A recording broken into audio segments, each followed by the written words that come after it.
Square, let's go. I heard that we here in the Howard Square, let's go. I heard that we here in the Times Square, let's go, let's go, let's go, let's go. Hello and welcome to the MKH Podcast. I'm your host, Maximillian Hill, and today we have a very special guest. Pance Docimo is a creative service specialist. She's a music professional, and she is the founder of Bopkins Music, a children's music YouTube channel that parents and children can enjoy together. She has 10 million plus streams on Spotify and 3 million plus views on YouTube of her music. Pance, thank you for coming on the MKH Podcast. How are you today?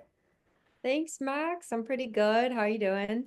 Living the dream one day at a time. So thank you for joining us today. It was wonderful meeting you at Haram Kalimi's sales training in Manhattan with... Yes, it was yes. a great training. It was a great training. Yeah. Hello, And Haram, if you're watching this. he had a partner. Who was a partner that he was working with? Stacy Mandeville. Stacy Mandeville was terrific. Yes.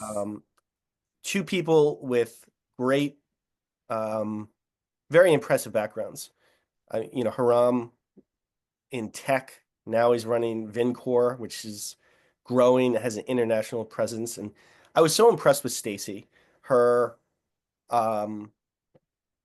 elevator pitch for any networking event I thought was so useful. And it works for so many different people, but that's where we met. And I thought it was really good training. Very impressed with you. So after that training, I went home and I was like looking up the people in the training, right? And I looked up your LinkedIn and then I came across your SoundCloud. And the first song that popped up was, I think it was called Millennial Salvation. Yeah. And it was like the anthem that like the story of my life. Yeah. I think it speaks to a very specific generation. Yes. Yeah. But I had to laugh and I said, I have to share this, right? Because it's literally my work life. Yeah, exactly. Encapsulated in like a 3-minute song. So very Thank excited. you. That's exactly why I wrote it. I got a job right out of college and was like, oh man, just like, thinking I was going to save the world or whatever. And then got into the world and was like, whoa. Yeah, that's a lot of work. Saving this thing. No. There's no saving the world. Just save yourself. Yeah, or change the world for the people around you even. Yes. Yes. That's the dream. Yes. So you are a cellist. How long have you been playing the cello for? Oh, geez. For a very long time. 22 years around now. Yes. Very long time. It's a wonderful instrument. It's gotten me many opportunities to travel and meet people. So yes, it is definitely a big part of me. So you are the founder of Bopkins Music, which is a children's music YouTube channel. Absolutely. Tell me more about indeed. Bopkins. Bopkins is basically, I used to teach preschool and I would put on YouTube whenever I was changing the activity in the classroom. And I was just searching YouTube like, man, there's really not that much kids music that doesn't just like suck, I guess. Like it's just all really like bad for adults. So it gave me the idea to start writing children's music that was actually just like really good. I remember listening to that music with my parents when I was younger, but there's just not that much out there. I feel like a lot of the music nowadays is meant to mesmerize kids to the screen, and then the parents can go do work calls or something like that. So my friends and I decided to start making music that families could enjoy together, and we want to build a whole brand around it. And once we started to get the idea, people just started coming out of the woodwork and being able to help. We have a consultant now that used to be the 3D animator at Cocomelon. And we have a business coach, Mickey Chorney. she's been incredibly helpful. Just getting us off the ground and getting us, raising money and getting us out there and getting our videos up. She's been really motivating.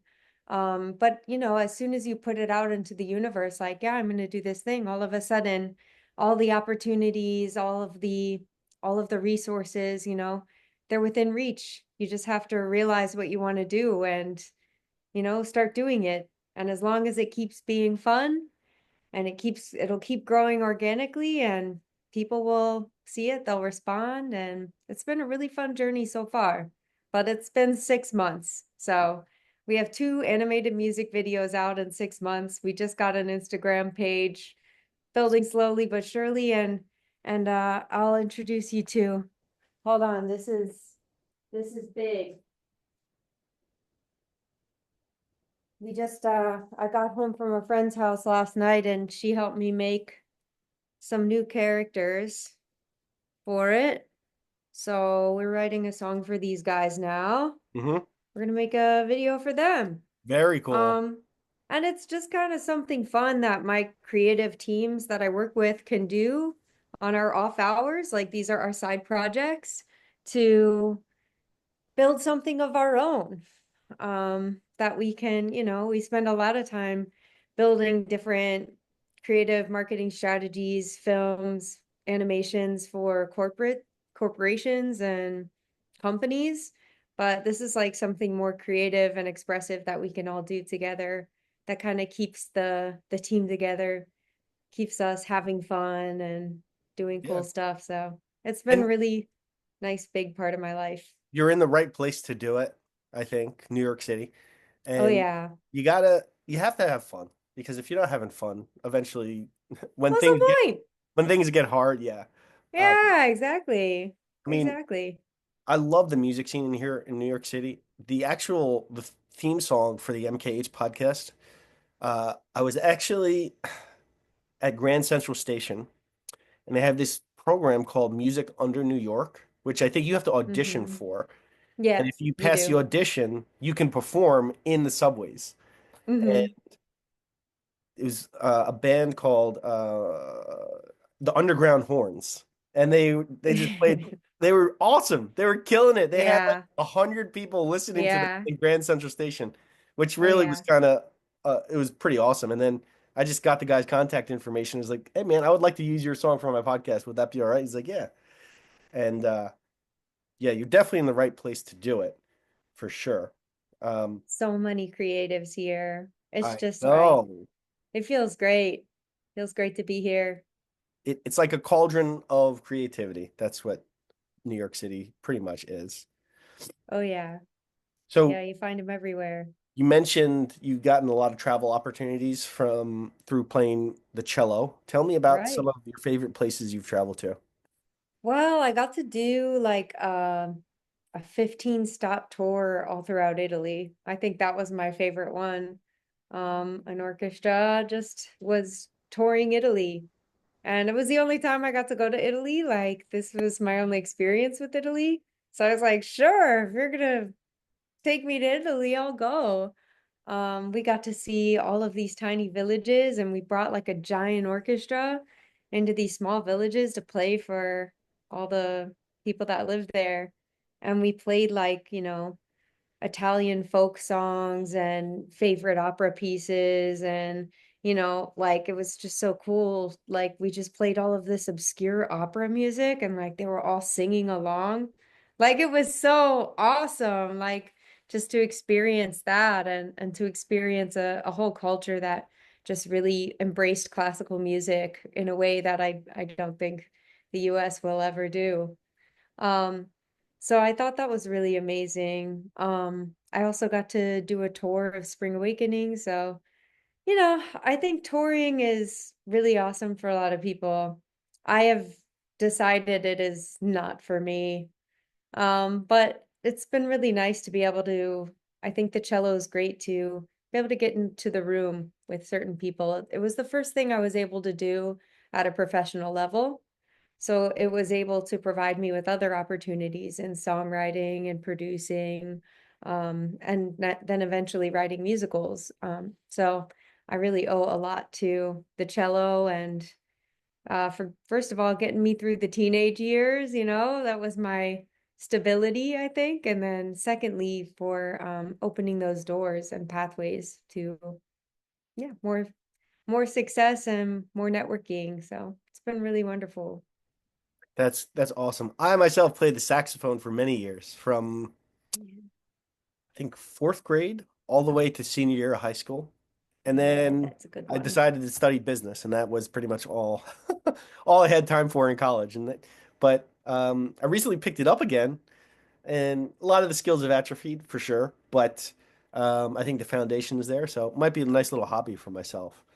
Um, so I think you possess a talent that a lot of people wish they could develop more for themselves, creativity, right? So, what are some maybe tips that regular people who are listening to this, who aren't professional creatives, how could they maybe introduce a little bit more creativity into their day-to-day lives? First of all, as someone who just knows a lot of creatives and coaches a lot of creatives and does a lot of stuff, if you're don't see yourself as creative, like there's give and take. The creative mind is like it's great to be creative. It's also great to like pay your taxes on time and like, like be able to keep a clean kitchen and like be able to like plan a trip or be able to like do so it's just like, there's give and take. So don't be like, oh man, be grateful. Be grateful for the skills that you have already and then the creativity you can build on top of that. The second thing is I meet a lot of people who don't identify as creative and they actually are, but they don't realize that being creative isn't just about like going to the park and writing a poem. Like it's like you can be creative like in the way that you organize your refrigerator, or you can be creative in the way that you do your daily routine in the morning. I find a lot of people they don't credit themselves with being creative, but just find and notice the ways that you do things differently, and that's usually probably going to be your creative outlet. And it's different for everyone. I mean, my husband reorganizes our shelves every other week, and that's his creative outlet. He's very good at interior design. He never like thought of himself as a creative, but if you look at interior design that way, it's actually incredibly creative and a great use of space. Like I wouldn't be able to do that. So you know, you're probably more creative than you think you are. You have is it a cousin who's a comedian who's blowing up right now? My little sibling. Yeah. Oh, your brother? Yeah. Is it Yeah. Dan Docimo? Dan Docimo. Dan Yeah. Decimo, yes. I Mm-hmm. watched some of his comedy. He's got like 30,000 followers on Instagram. Yeah. They've got they them pronouns. They, them, Yeah. yes. They them. Yeah. Yes. Very funny. Very Yes. funny. Yeah. Danny. Very cool. Very cool. Yeah. Danny's moving to New York pretty soon. So From that's where? gonna be cool. From Chicago. Is that where you're from? No, no, we've Okay. traveled a lot. Okay. So you've been all over the place. Yeah. Yeah. Very Yeah. cool. So I know it's only been a short time, but what have you learned so far from your entrepreneurial journey? Oh man, it has only been a short time, but I think what I've learned, like, since it's only been a short time, I've learned that starting is the most difficult part. Um, and sometimes you're not going to even feel that motivated to start something new. You just have to start it and see if it's fun. And then eventually the momentum will start. It's kind of like making a snowman when you like pack the snow together. There has to be a packing the snow together phase before you can roll the snowball to be bigger and bigger and bigger.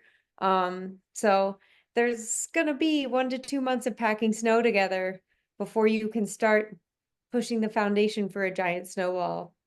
And now as we're starting to be able to roll the snowball, if this is the weirdest analogy you've ever heard, I don't know.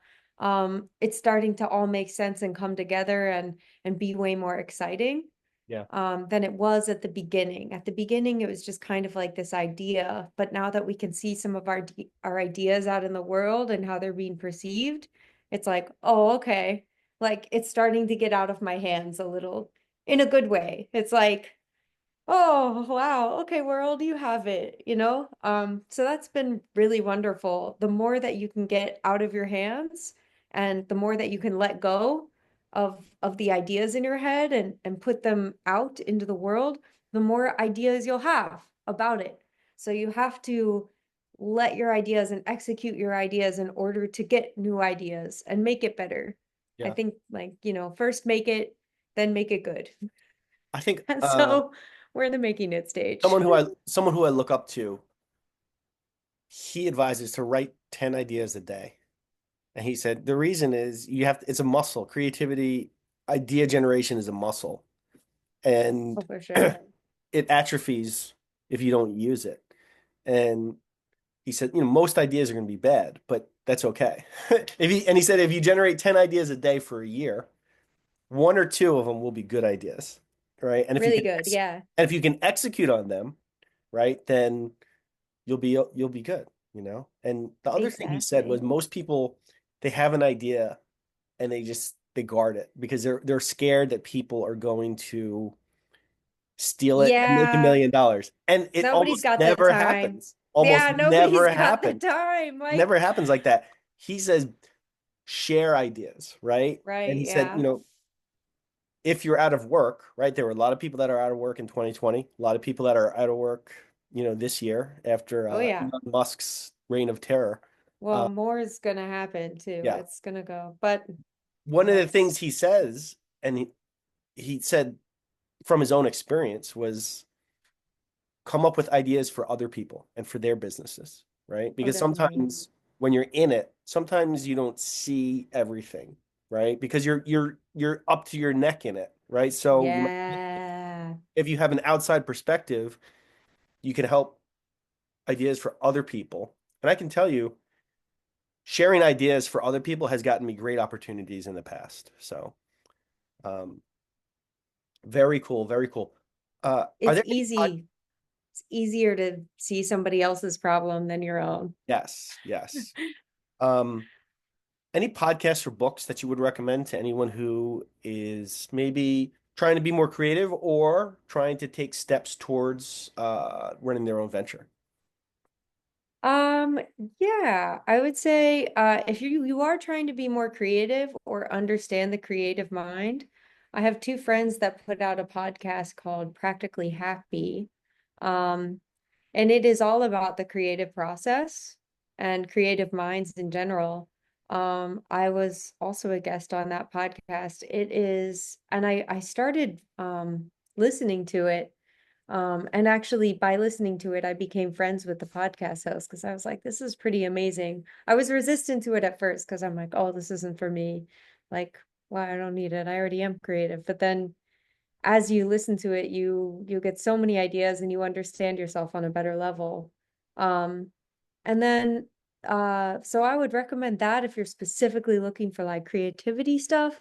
For books, everybody's got different tastes. I have really been liking this guy. I just love how I just have them all. Like I've been really loving this I think The I think Burma the way that Chronicles. you yeah, I think the way you say his name is Guy Delisle. I like looked it up. It looks like it's Guy. So it's not Um Guy, it's Guy. yeah, I think it's Guy. I'm not sure. But is this guy? I've been reading all of his books. Um he has incredible books on he travels all over the world and his wife is with Doctors Without Borders. Okay. So they just travel to all of these developing countries in like the middle of nowhere in countries that you probably wouldn't like pursue to do tourism. Um, but it's really interesting because he doesn't take a side or a political stance or anything. He just is talking about if he spends a year in a place, he just draws about his daily life and makes comic books about what daily life is like there. You know, he lived in Jerusalem for a year, Burma, Myanmar. Where else? He went to Shenzhen. He went to Pyongyang in North Korea. Wow. So That's yeah, brave. I would not want to go to yeah, North Korea these days. like yeah, strangely, like he has all of these incredible, and also just you just get to know him and his personality. Um, and I kind of have been really liking this like nonfiction memoir type genre. Um, I'm not sure why. I've just barely been um relating to it recently. So yeah, Very I cool. really recommend him though. Really So, incredible. Pants, if any of my listeners are interested in learning more about Bopkins music, what term, I guess go to YouTube and just put in Bopkins music, right? Yeah, put in Bopkins music. Hopefully will come up. Um, we're working on our SEO, I was but gonna say, if not, you got to find someone who can help you with SEO. yeah, we've got our guy now. But it was just about a week ago I found him. So the team's getting bigger, better. So yeah. Very exciting, Pants. Thank you for coming on the MKH podcast. Really appreciate you finding the time, and hopefully we'll have you on again in the future, and we can learn. We can revisit how everything's going, Oh yeah. and looking forward to it. Thank you so much, Max. This was a pleasure. All right, Pants. All right. I heard that we hitting that 42nd, let's go. I heard that we hitting that 34th, let's go. I heard that we hitting that 14th, let's go. Let's go, let's go, let's go. What? I heard that we hitting that Union Square, let's go. I heard that we hitting that Howard Square, let's go. I heard that we hitting that Times Square, let's go. Let's go, let's go, let's go.